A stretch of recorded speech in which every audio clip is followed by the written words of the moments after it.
The thoughts, views, and comments expressed by Sidebar, its guests, callers, and advisors are not necessarily those of the management, ownership, or production unit of ILS Verizon Media Group. Sidebar, a 103.5 The Beat podcast, is a production of ILTV Studios and may not be reproduced or represented, in part or in its entirety, without the express written consent of Verizon Media Group. Sidebar is the intellectual property of Verizon Media Group. Copyright 2024. All rights reserved.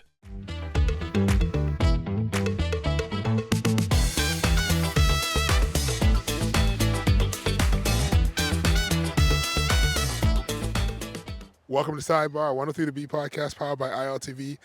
I'm Stephen Hanna. Today, I'm out here on this beach in Exuma, ranting, because if you can't rant on a beach, what are you even doing as a country? I used to like election season, and now I realize that I don't. I hate it. And I think, have I outgrown it? I don't know, something about it upsets me. And I think it is because I've come to the realization of some things, and these things that I've come to the realization of, I think that other people also are aware of it, but they pretend as though nothing has happened. That sentence made very little sense. So, you listen to talk radio, everybody's complaining, and you hear the same complaints over and over again every year, definitely every 5 years. And you're like, yeah, man, why hasn't this thing changed? I've been hearing about this all this time. And the people whose job it is to do nothing but to sit down and analyze these problems and these issues and then bring it to you in a digestible form and are paid handsomely, and they get high five every time they go in a bar. Those people, the journalists, the majority of them know what the answer is to these larger questions, but if they were to just outright answer them, then how are they going to make money? Then what are they going to report? Are they going to do in-depth reporting about actual stuff that could impact our lives and change our life for the better? No. So we tend to complain about the same thing over and over again. And during the election time, the election period, there are well-meaning people who will say stuff like, why don't we ever have debates? And we need debates. And you see debates happening in larger countries all the time. And they're like, if we had real debates between our politicians, then we'd have a better electoral process. And I don't think that's true. And I don't think that's true for various reasons. And I'm going to try to speed run through all of the reasons in this first segment, in the intro, all right? And then we get to the actual point, which is the actual point to what I think is a problem that we need to, as a country, need to look at ourselves and say, oh, yeah, we do like that thing.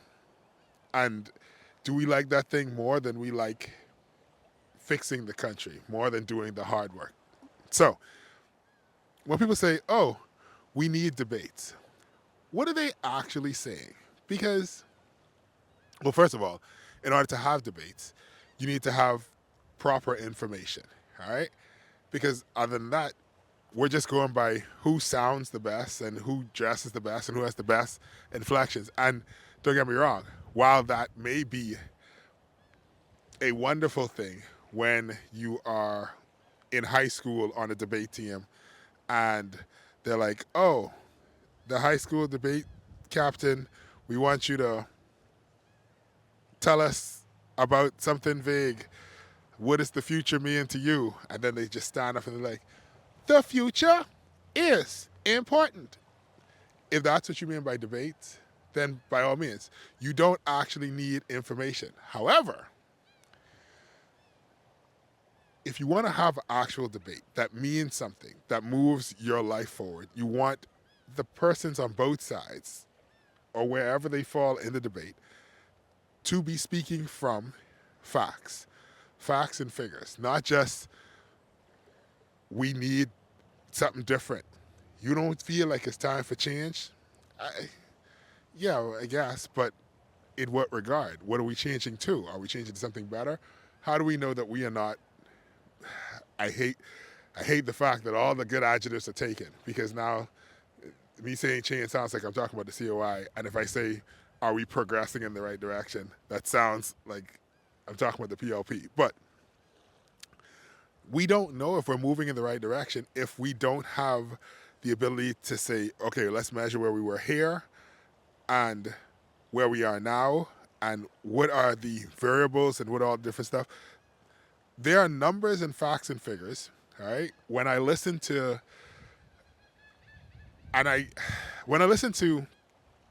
the House of Parliament in the UK, when I listen to reports coming out of the mothership England, right?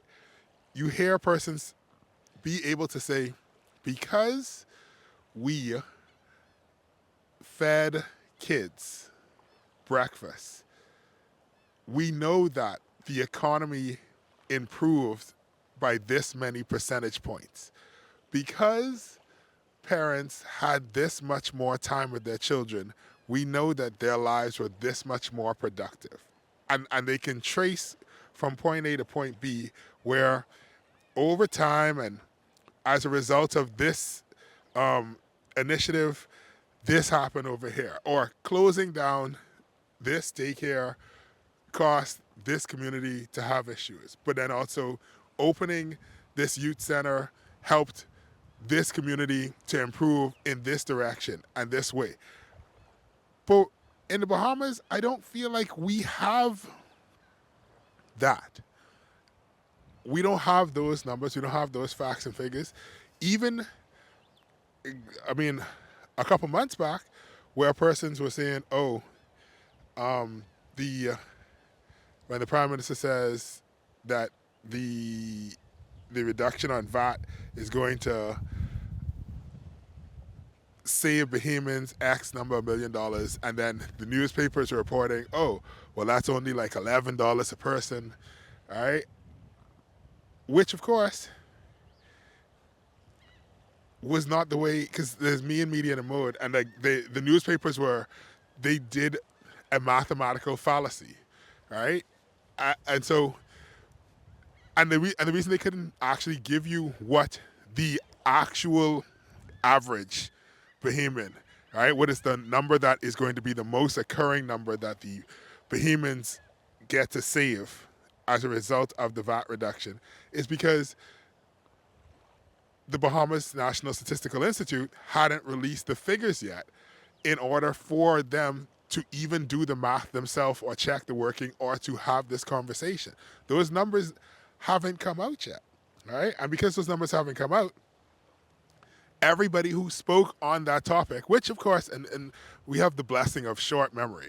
Nobody remembers the newspapers ranting on about an incorrect number or a fallacious number. Let me not say incorrect, because apparently no one's a liar and nobody's wrong even when they know that they are misleading people, all right? But nobody had the right number. And it was impossible to have the right number because they didn't have enough information.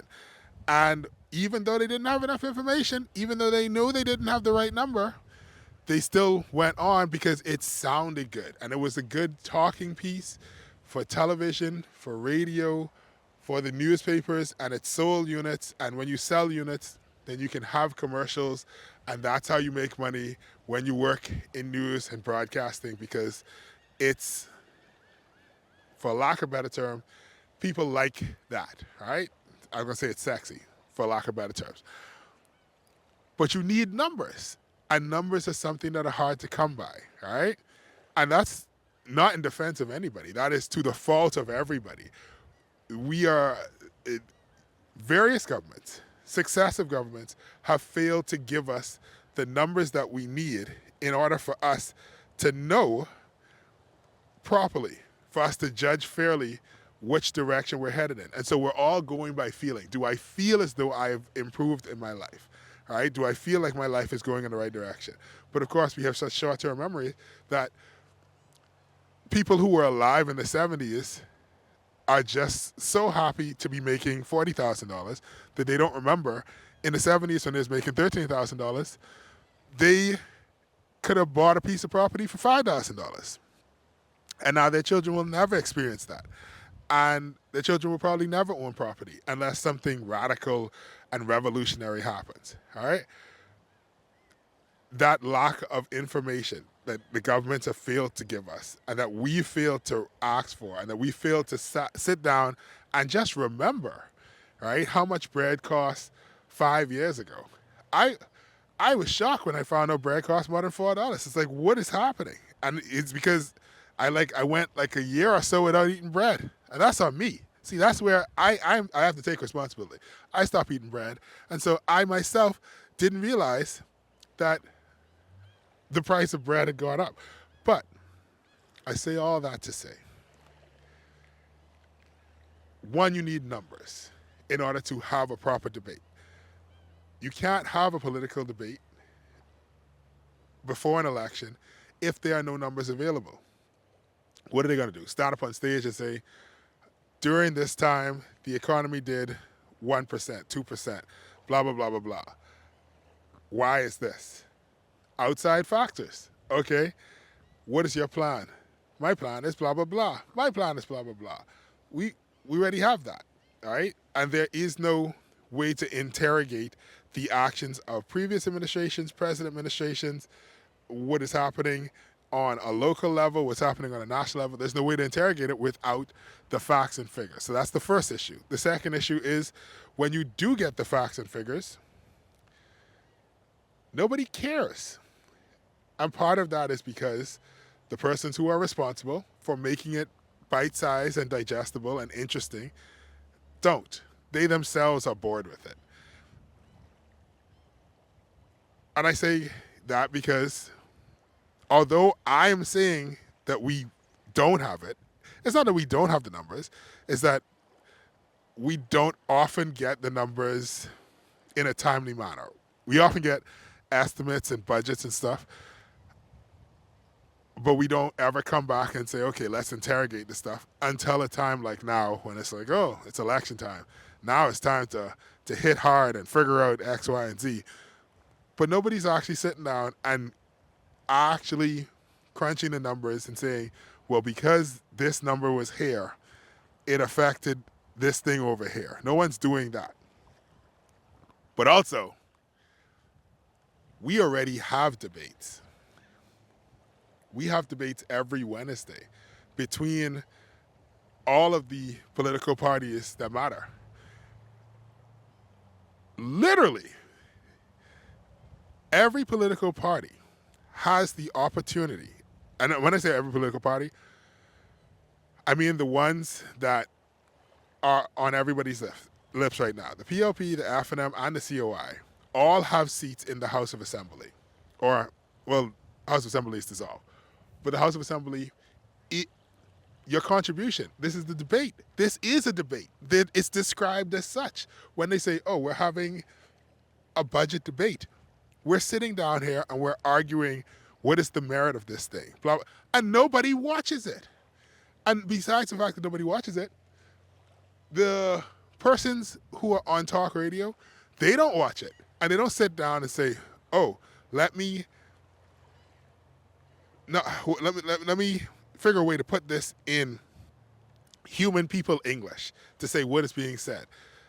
Nobody watches the House of Assembly the way they watch the news. And the reason is because the only parts of the House of Assembly that make the news are often when there is a kerfuffle, when somebody says something spicy to somebody else, somebody crack a joke on somebody else, when somebody attempts to make themselves the leader of their party by throwing out the mace out of the window. It's only during times like that we ever see the House of Assembly on the news and that it makes it into the general public. But that is a debate. It's a house of talking. It is literally, that's their only job. That's their, as legislators, they're to sit down, they say, I would like to make this a law, and then they sit and argue about it. And the speaker moderates the argument. So we already have political debates, but we don't like the political debates. We don't like the political debates that give us the numbers and the facts and figures and tell us the direction that the country is going and the direction the country has come from.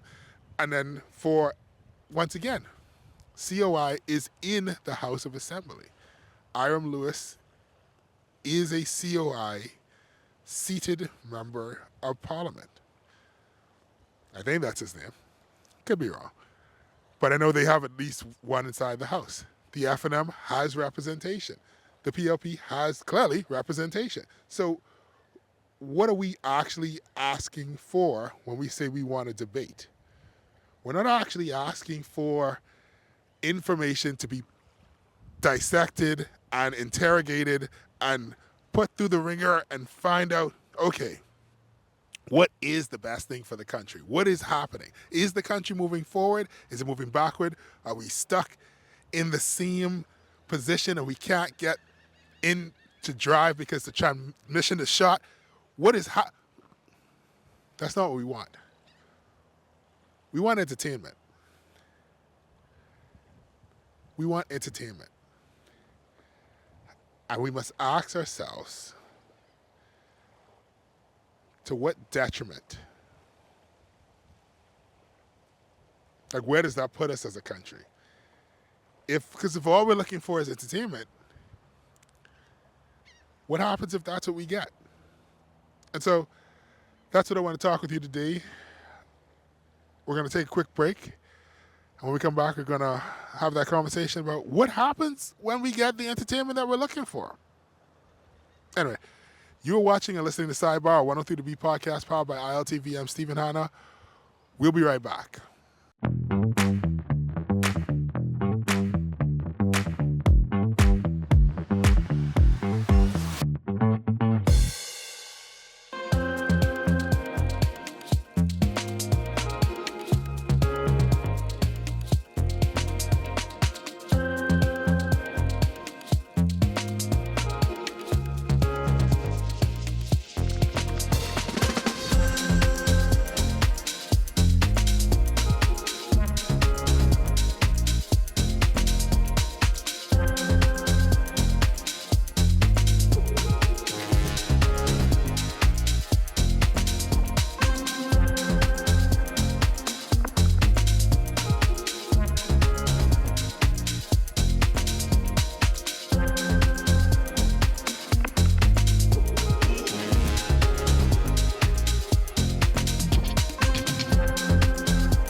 Play for fun, not for funds.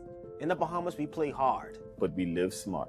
We love a little competition. A little excitement, a little thrill. And at Idle Luck, gaming is all about entertainment. Shared moments, celebrating the wins, and enjoying the experience. The key is simple. Play for fun, not for funds. When you set a budget before you start, and know your limits, you stay in control. And when you're in control, the game stays what it's meant to be. Fun. So play for fun, not for funds. Must be 18 and over. Island Luck reminds you that it's only a game, so please game responsibly. Wealth should not only belong to a select few. At InvestStar, we believe the door should be open to everyone. We provide options for planning a better future.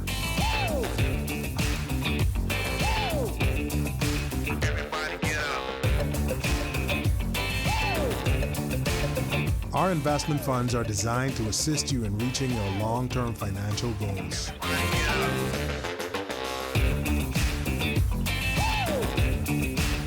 Let us show you how.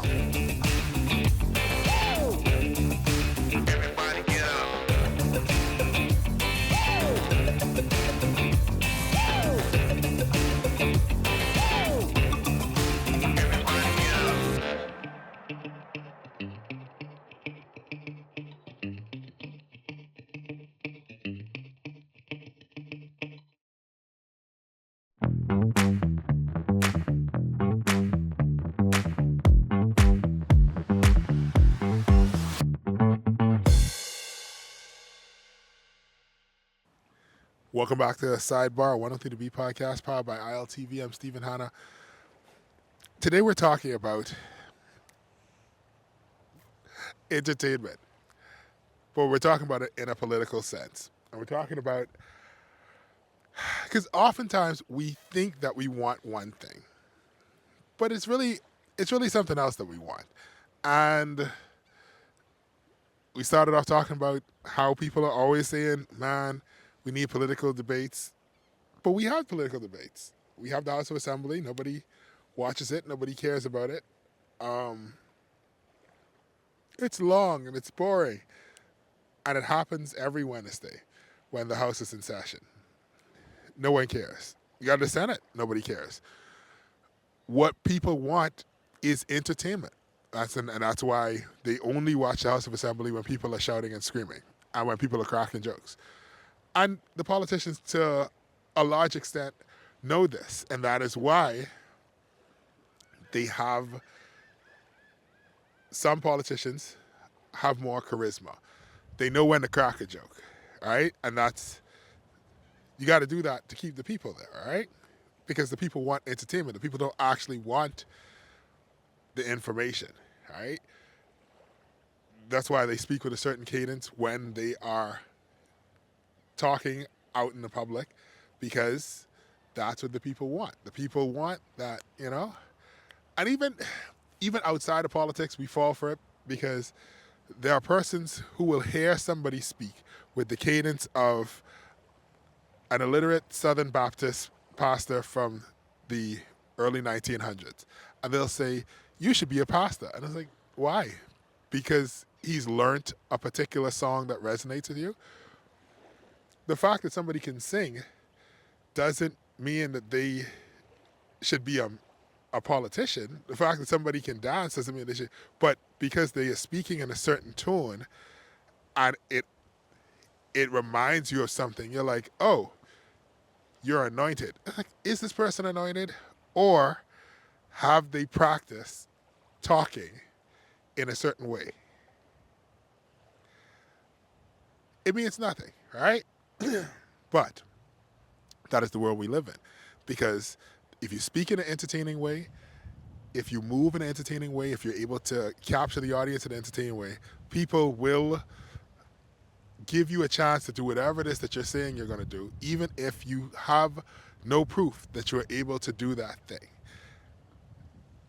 We're asking for a thing that we already have because we're blinded by entertainment, all right? I was trying to remember the exact date. It must have been 2007. Why?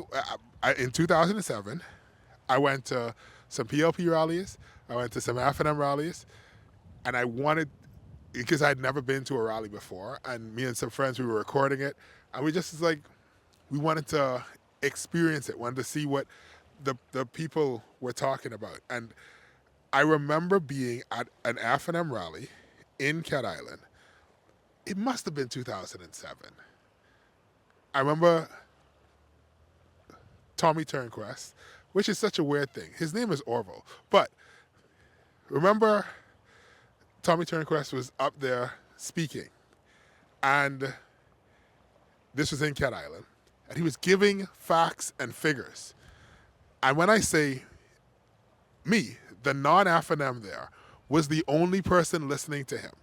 And all the people in red shirts all around were just walking around, grumbling, talking, and people are shh, shh, shh, shh, he talking. And he was trying to give them a point-by-point analysis to say, during the F&M's time in power, they had X, Y, and Z, and they did that, and no one was listening. because that's not what they came for. They didn't want to hear somebody give them in word form a bar chart or a graph about the trajectory of their life and the economy of their island. The moment he finished and the moderator say, "Now who ready for Ancient Man?" Everybody, "Oh, I ain't asking for too much, girl, I just want, give me my red shirt, baby." Everybody going wild. All the red shirts run back onto the court. It was on a court somewhere. I have a very vivid memory of this. I wish I could find the video. Not a single applause when Tommy Turnquest was finished giving all of his notes, because that's not what the people want. The people want entertainment. And here's the thing, there's nothing wrong with wanting entertainment.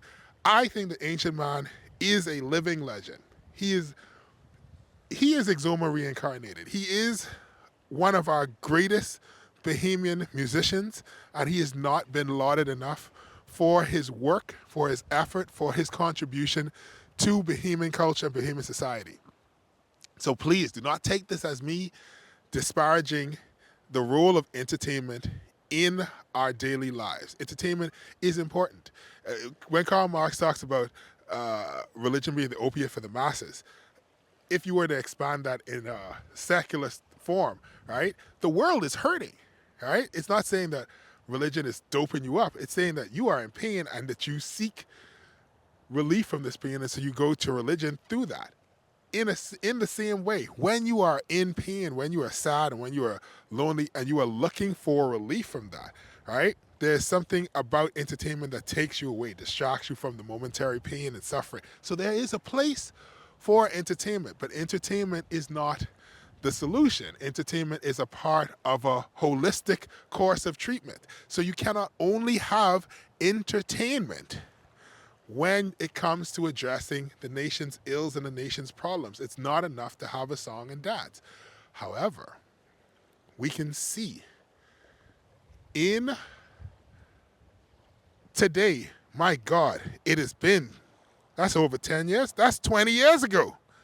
2007, 2017 would have been 10 years. It's almost 10 years, 20 years later. And nobody wants to hear the numbers. You can give me one big number at a rally, but you can't give me all the numbers.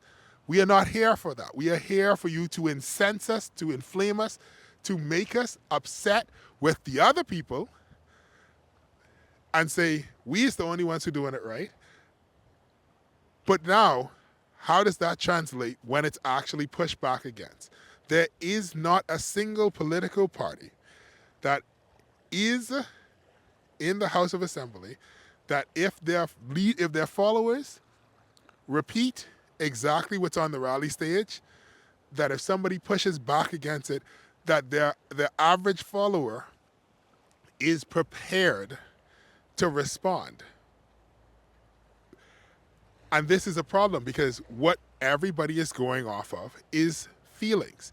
And your feelings can change. But you know what doesn't change? Gravity. You can feel however you want to feel. Gravity exists. It's just a thing. It's just a fact and figure. And I might not know the numbers, but it is what it is. Gravity is gravity, you know? But if I say, oh, I don't feel like going to work, or I don't feel like doing this, or I feel tired, or I feel sad, or I feel happy, I feel aroused, I feel whatever emotion I feel that's temporary. But if we're moving in a direction, if we're moving forward as a country, and it doesn't matter which party you subscribe to, but if we're moving forward, we need facts and figures and numbers, and we need to listen to the boring stuff, but we're not doing that. And you have to give persons the credit for being entertainers, all right? I think it is no secret. I feel ways about Lincoln. But Lincoln Brown is an entertainer. He's a natural-born entertainer. From the time when he used to sing with Vision, I've seen him on Controversy TV. I've seen him host shows. I've seen him do a lot of things that are entertaining. I've seen him play the part of a pastor for however long. I've seen him play the part of this political messiah that he is now in the role of, right? He's an entertaining figure, and it struck me the most that he's missed his calling. He could be a valuable member of society if he had accepted that he is an entertainer. This is a sidebar, because it just hit me, because I saw a part of his life. And he took a phone call in the middle of his live because they're doing that instead of having rallies, all right? Which, in fairness, is a logical thing.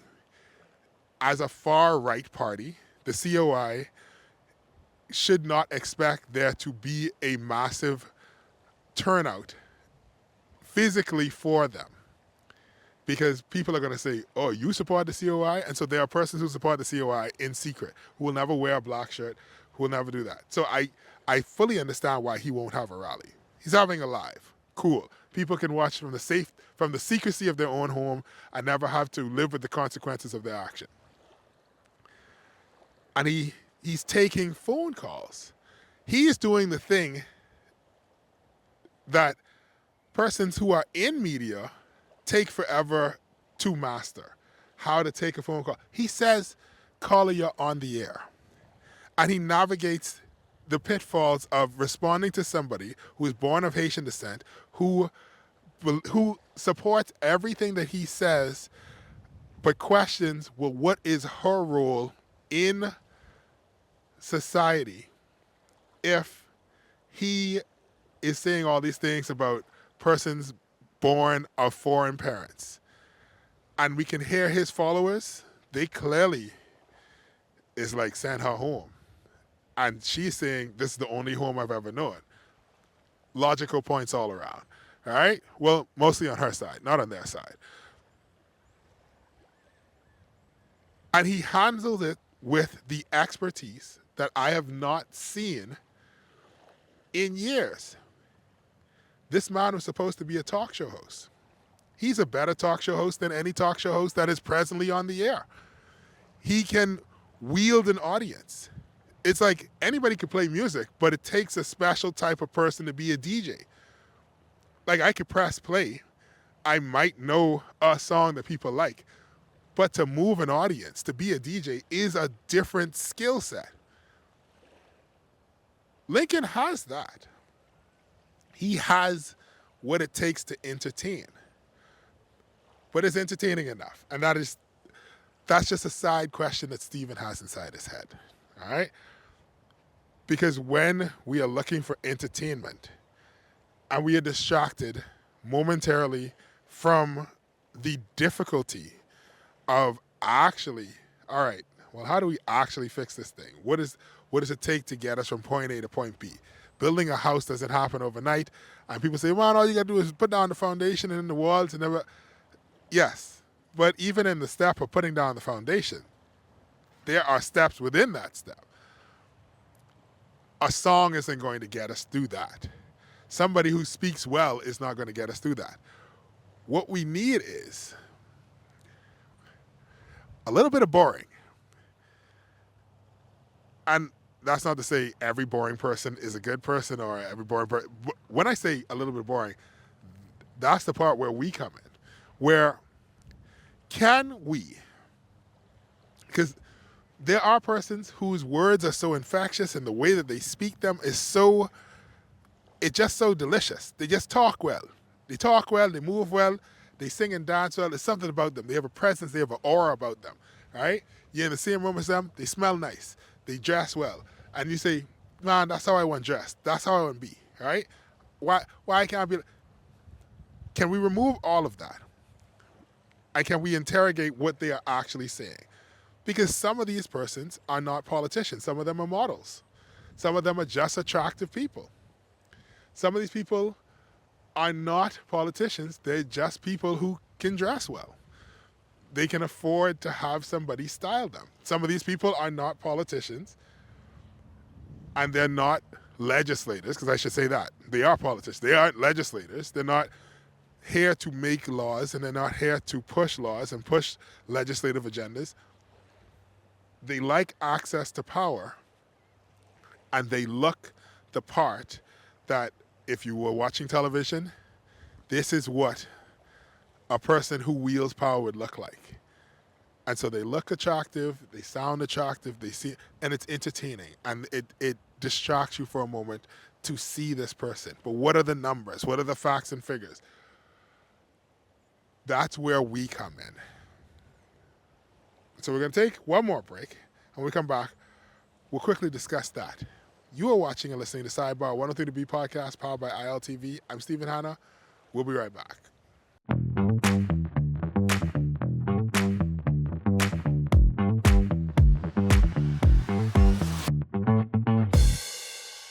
Welcome to Paradise Premium Foods, where exceptional taste meets everyday convenience. Right in the heart of Hurricane Hole Plaza, whether you're planning a beachside brunch, an intimate dinner, or simply restocking your favorites, we offer only the finest selection of local and imported goods, handpicked for quality, freshness, and flavor. At Paradise Premium Foods, shopping is effortless, service is personal, and every visit feels like a treat. From gourmet meals to go to organic essentials and indulgent treats, this is your neighborhood market elevated. Live well, eat better. Discover Paradise Premium Foods, now open at Hurricane Hole Plaza, Paradise Island. Paradise Premium Foods. Taste the difference.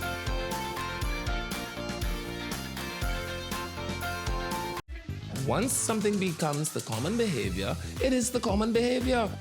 When you operate at that level, personal emotions simply cannot float to the top. For the average normal person that goes to the store, things like that affect us. They must be judicious in the execution of their duty. Well, I think whatever the nurses want, give it to them. Hedges, you know, you do everything on your phone now. You see how old he is? What are we walking back? That Bimini is no longer an island? That's okay, not because what he was trying to say. Also... Carla, I don't even know what Red Basket is anymore either. What do y'all people say? The race to 2026 is heating up, and the nation's voice is louder than ever. Here on Beyond the Headlines, we're checking the mood, the momentum, and the message of the people. I'm Shanique Miller. Each week, we're taking the temperature of the electorate to see what's really driving the nation. Who's connecting? Who's cooling off? What issues are heating up ahead of 2026? This is Temperature Check 2026, where journalism meets the nation's heartbeat.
Welcome back to Sidebar 103 to B podcast powered by ILTV. I'm Stephen Hanna. We had a lot of fun today. And that might be a part of the problem. Once again, to reiterate, entertainment is fine. Hey, I love a good play as much as the next guy. I love a good movie as much as the next person. I listen to the Lil Wayne of the world. I like a little rappity rap. However, I know that's not going to solve my big problems. And I think you know that that's not going to solve your big problems.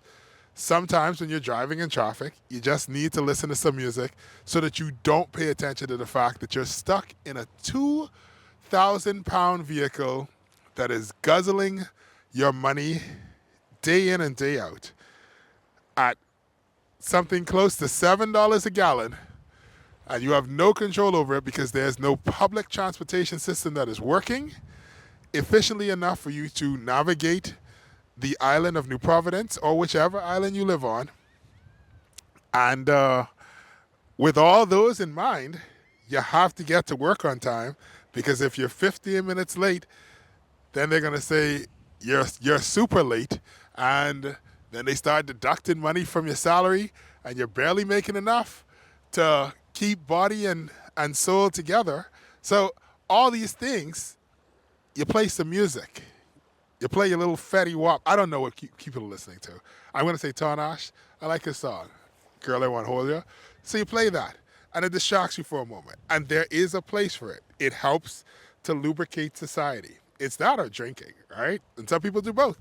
But you do that, and it helps you in that moment to make it to work on time, to be okay. And so I don't have an issue with it. I think it's A-okay. I think it's fine.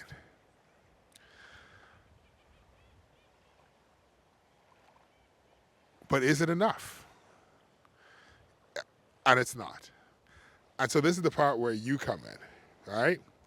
What is your job? What is your role in society? What should you be doing to make sure that everything is A-okay and everything is fine?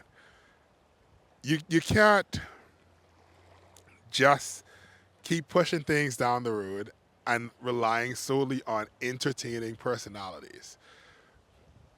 Whether that is persons in your church entertaining you, whether that is persons on the radio entertaining you, whether that is persons who are supposed to be presenting a comprehensive, cohesive legislative agenda with policies that are going to impact your life. They cannot just be entertaining you. You have to figure out what is going on. Now, we don't have all the numbers. We don't have all the facts and figures. That's how we started this whole entire conversation, which makes it difficult to have the quick out of the House of Assembly sort of debates that people think that they want. But there is enough information out there. And sometimes the information is going to come from places outside of the country. So sometimes the information will be in other jurisdictions. If this happens, this is the result. And it's a repeatable action. So it's happened here, it's happened here, it's happened here. If we do X, Y happens. And it may feel like, no man, that wouldn't work here. But we've seen where it's worked multiple times. And the things that we are doing is not working. Case in point, the prison system. Now, you can call it the Department of Corrections all you want. It's a prison. Has it gotten better than before? Maybe, but only in the sense that everything in life has gotten better. We now have electricity, so congratulations. But if people are still pooping in buckets, you know, if it's still 7 people in a room made for 2 people, how much better has it really gotten, all right?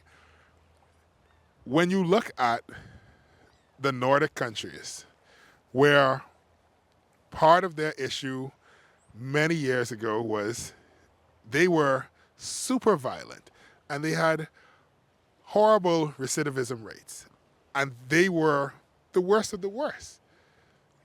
And then a politician says, hey, what if instead of treating everybody like animals and herding them into a cage, we actually prepare them to re-enter society? What if, because they're going to eventually re-enter society, either we kill all the prisoners, which is its own problem, or we create the type of citizen that we want to see. And so you have in places like Norway and Sweden, those other places where the prisons are essentially, everybody have their own TV, everybody have their own room, they have a fridge, and you make a home. They say this is the standard of living that you should want to, and there's other things involved with it. But I think stuff like that alone, people say, oh, so you want the prisoners living better than we living outside? No, I want everybody to be at this standard. But I definitely want the persons who go into prison for doing offenses, particularly minor offenses. You go into prison because you thief something. You get caught up in a bad crowd, they say, man, we can hit a lick if we go do X, Y, and Z, and now you're in prison. And you're not going to be in prison forever. You're going to be in prison for a year or two, a couple of years. I don't want you to come out unable to find a job, unable to go back into regular life, because now you're going to be forced back into crime because that's the only way to make money. Now it's going to be a situation of, let me just not get caught to go back to that hellhole that is Foxhill. Versus, let's try something different. Let's look at what has worked in other jurisdictions. But that requires boring work. We have to sit down and read papers and look at, okay, in the 80s, it was like this, and in the 70s, it was like this, and what happened, and did we have comparable rates of violence and blah. We have to do that boring work. And part of that is on persons like me to present that to you, but part of it is also on persons like you and everyone listening to go and say, well, let me look that up, instead of just repeating whatever nonsense Stephen is spewing today. Maybe Stephen's wrong. Maybe Stephen just liked to hear the sound of his voice, but maybe Stephen's right. And maybe this is the way that we fix things. But you got to do the boring work. Because even if you go and you say, hey, man, we got to do something about crime, which, in all fairness, notice nobody's really talking about crime this year. So at the very least, you got to give them credit for that. But you can't just say something got to do with crime and there is no actual numbers and facts and figures being discussed. There is no policy to say we're basing this on this and we've seen where this has worked in this jurisdiction and we're going to start this program. We're not seeing that. It cannot just be words and feelings and entertainment. We need facts and figures and that boring part. We need to do the work. We need to do research. We got to do the math. Anyway, I got to go back. Got to catch a boat. So, thank you for joining me. Once again, this has been Sidebar, 103 The Beat Podcast, powered by ILTV. I'm Stephen Hanna. True God still.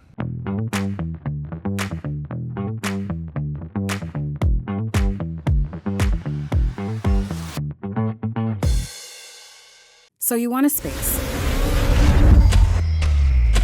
But not just any space. You need something with a little more potential.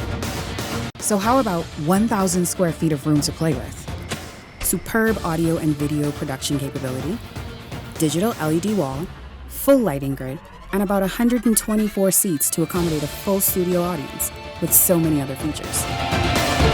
Make us your home for your next concert, conference, and so much more. Honestly, the possibilities are endless. Here at ILTV Studios, we'd love to bring your next event to life. So what do you say? Do you want our space?